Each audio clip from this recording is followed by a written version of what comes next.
to see. Hey everybody, welcome back to my channel. This is Knowledge Work Nexus and I am Kara.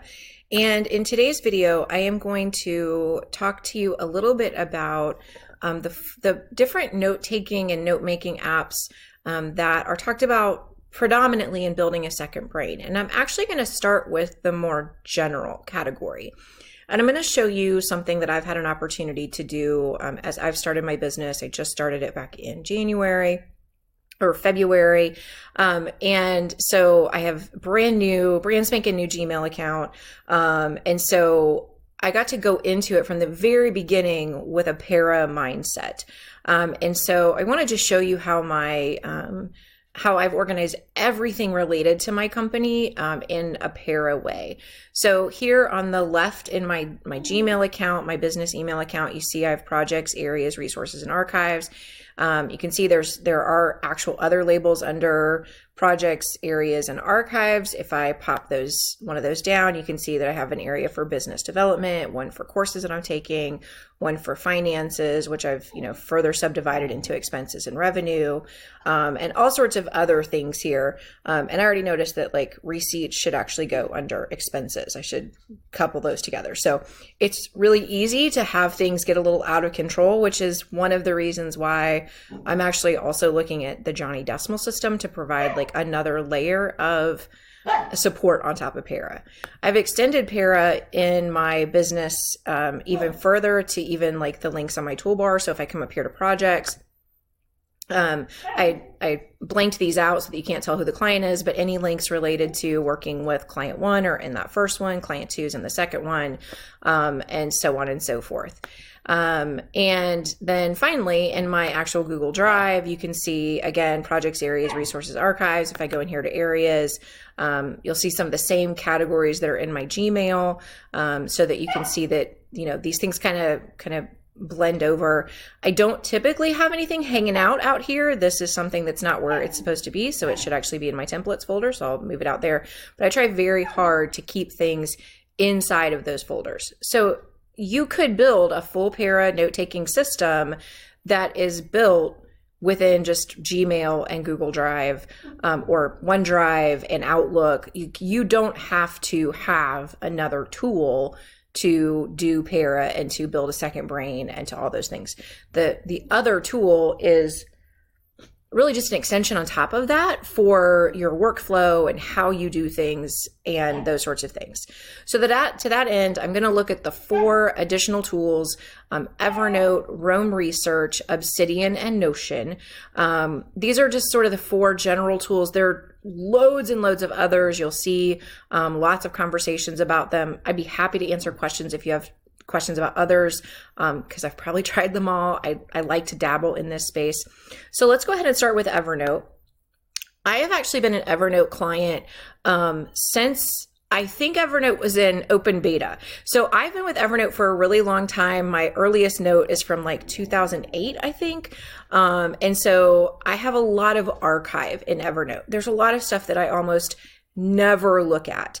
But I also have some really well curated, well developed notes that I refer to all the time. And one of my favorites is this one on Simplex. Simplex is a creative problem solving methodology that I'm a certified trainer and facilitator in. And so it allows me, this note has anything that I would need to know in order to do a Simplex. All of my notes are on here. Some of the different things that I was doing with my last organization, like I've even been starting to clean up this note a little bit because I don't need some of this stuff from my previous employer now that I'm doing this on my own. But I can absolutely create very well cultivated notes. These link to other files. So like if I click on this, it's going to take me to another Evernote page. So I can actually link in between documents within an Evernote note. And I can look at all of those notes and navigate around very, very easily. So there's a lot you can do with Evernote. You can embed PowerPoint files. You can link to Google Drives. This is a document from a course that I took. You can embed web pages. You can embed PDFs. You can embed can't embed videos. I think you can just link to videos. I haven't tried video in a long time. Creating a new note is pretty simple. You come over here to new note, and you'll notice that you can do lots of different things here. I can give it a title. I can start adding text. It's got a basic WYSIWYG editor, so it's very easy to kind of learn how to edit. Structure of Evernote is to put things into notebooks. I'm sorry if you heard my dog in the background. His ball is underneath the TV cabinet and he wants me to get it, but I'm going to get this video out today. I can also create shortcuts to frequently used files. So there's a lot you can do with Evernote. It's very logical in how it works. It does have an offline mode, so you can use it offline. You can link back and forth between notes. It's not intuitive how you do it. Like, it's not a natural syntax for linking back and forth between notes. The one thing Evernote has that none of the rest of these tools have is optical character recognition for PDFs and handwriting in images. So I have fairly decent handwriting. And if I search my notes for something that I know is a handwritten note, which I have years of notes that were just handwritten on paper that I scanned in, I can find that text. So if you rely heavily on search and then you want to add in some layers with notes and tags, Evernote is a great tool for you. Evernote has apps for everything. So you can be on any sort of device. You can use your handwriting on a tablet or an iPad. It's a great starter app, and it's why I still pay for it. I still love the tool and I still use it for that purpose. So that is Evernote.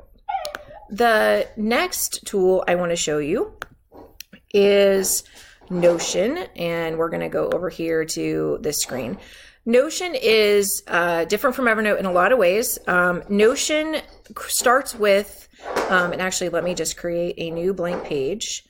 Here we go. So this is what Notion starts as. Notion starts as a blank page. And into that blank page, first of all, I can either leave it this narrow width or I can make it full width if I want to. I can add really 3 different things to Notion, or sort of 3 objects that exist in Notion. The first one is blocks. So I'm going to give this a title here. And this is a block. So anything that has this little grab handle beside it is a block. And if I want to add something to a block, I can just hit this / command and I can see all these other things that I can embed into a Notion page. The great thing about Notion is that you can really customize it to work for you. So if we go here to my today page, and my Notion is a little bit of a mess right now because I've been moving a lot of things around. I think it's on today. Yeah, I can go to my me's. So this is a good example. Hopefully it's not a disaster, of some of the workflows that you can create in Notion. So you can look at what I got done today, which is just a specific view of a table that I can actually filter out to show what I got done today. If I was using my tasks well in Notion, which I'm not, I would be able to see what was completed today that was planned and not completed. So these would be things that need to be rescheduled. And then I would see what's scheduled for tomorrow. This is actually a filter that's always set up properly. So you can see these are the things I have scheduled for tomorrow. And then any actions that I need to add for tomorrow. So this is what is scheduled, but I could drag things. So let's say I need to pick up Kona tomorrow. I could drag this from this area of what didn't get done today down here to my list of things for tomorrow, and it automatically got rescheduled. Now, this is the same database. This is the actions database with a filter here and the actions database with a filter here.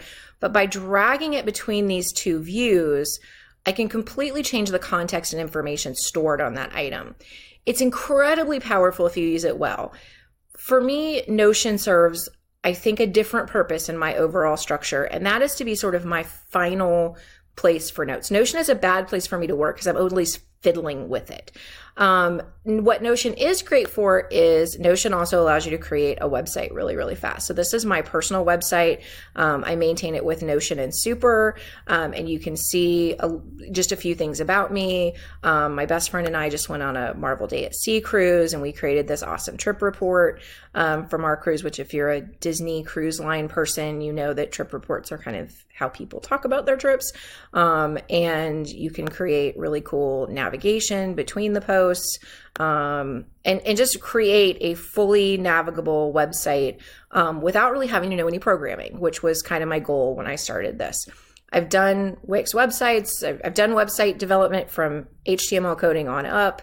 And I just didn't want to do that here. So I wanted something very, very simple. And I can do that with Notion. The next step I want to show you is Roam Research. And Roam is the one that my brain struggles with the most. So the two we've looked at so far, Evernote and Notion, are very structure based. So Evernote comes with a pre-existing structure. You create notebooks, you organize notes into notebooks, you create tags, you can tag notes to make it easier to find them. That structure is set in stone. You don't really alter it. Notion, you can create whatever structure you want. And you can create a structure that's highly customized to you. And if you want to see two people who are absolutely brilliant at this, Marie Poulin and August Bradley, and I'll put links to their channels in the description below.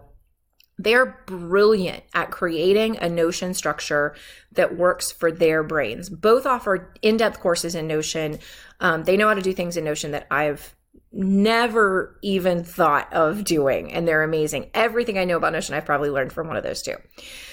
Roam, on the other hand, is sort of anti-structure. So if you want to see how things like build up from the bottom, then Roam is for you.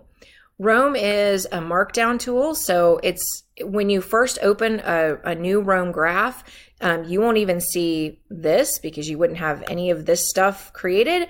You'll just see a blank page with April 5th, 2022, and these three links right here on the left-hand side. That's it when you first open Roam. It's really intimidating when you first open it, but there's an incredible amount of power in that thing. So I could create a little journal entry here. So none of my technology was working this morning, and I decided to see if it was my docking station. Ordered a new one from Amazon. Will be here. And then this is one of the first things you can do with Roam. So I'm going to say tomorrow, and it'll automatically insert tomorrow's date in it. What that does on tomorrow's page, if I click that, is that it automatically creates this linked reference back to the page where I just created it.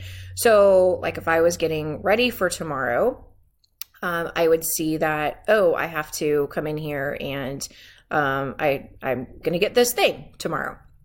I also see that I have a task due tomorrow, which isn't real anymore because I set this up at the beginning of the year and I don't have to do those things anymore.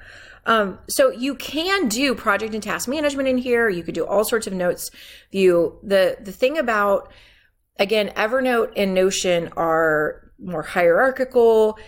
Roam and the other tool I'm going to show you, which is Obsidian, are absolutely not hierarchical. They are graph view, although Obsidian has a little hint of hierarchy, which I'll show you in a second. So if I come in here to my graph, I have no idea how long this is going to take. I probably should have tried to render this before I do this. There we go. I can see this is my graph view. So if I hover over this and I want to zoom in on, well, what is this really big note? I've never actually done this in Roam, or I haven't done it in a really long time. The puppy has come out to actually help me with the video now. This should be even more interesting.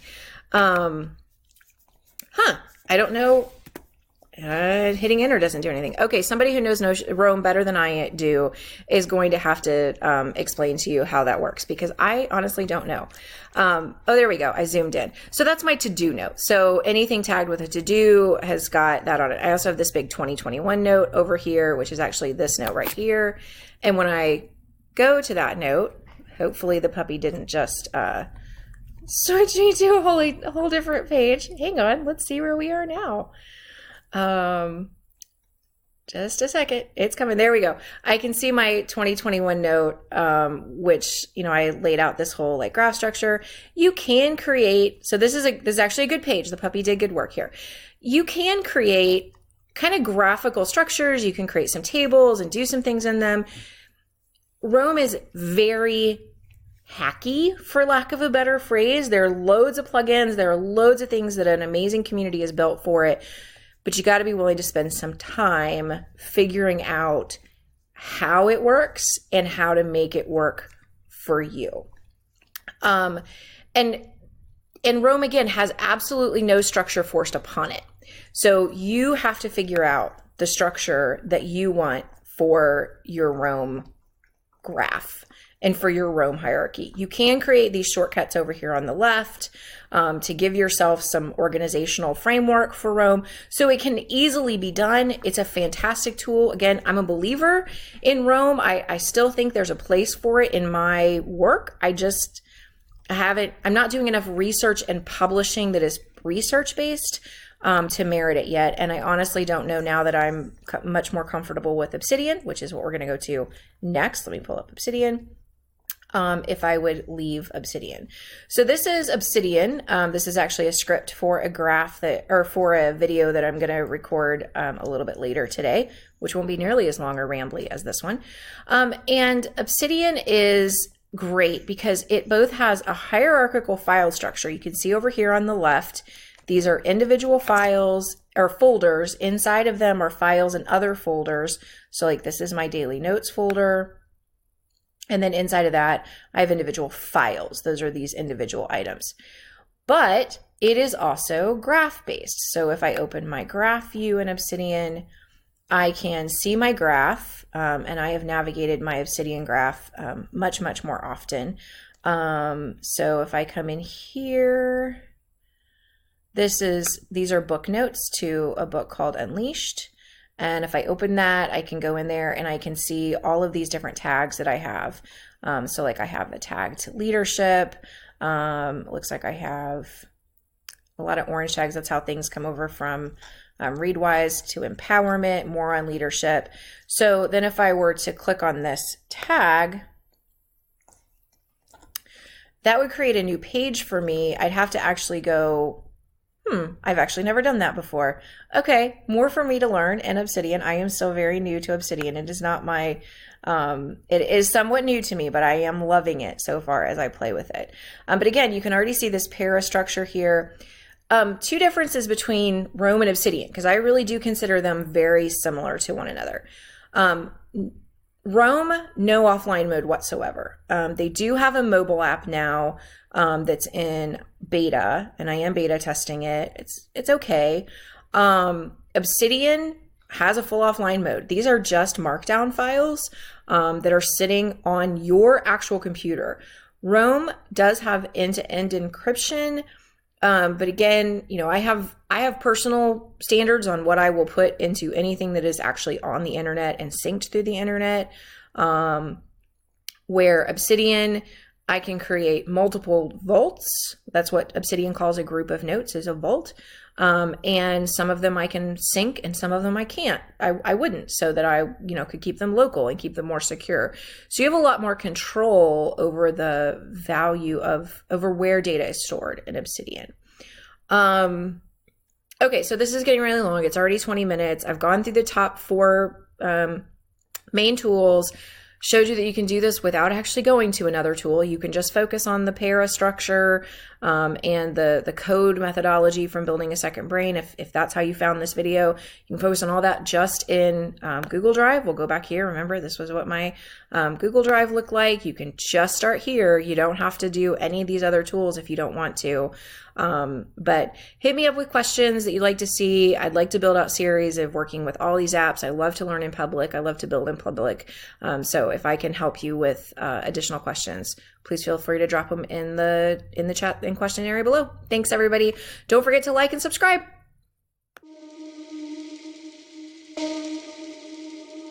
Better see.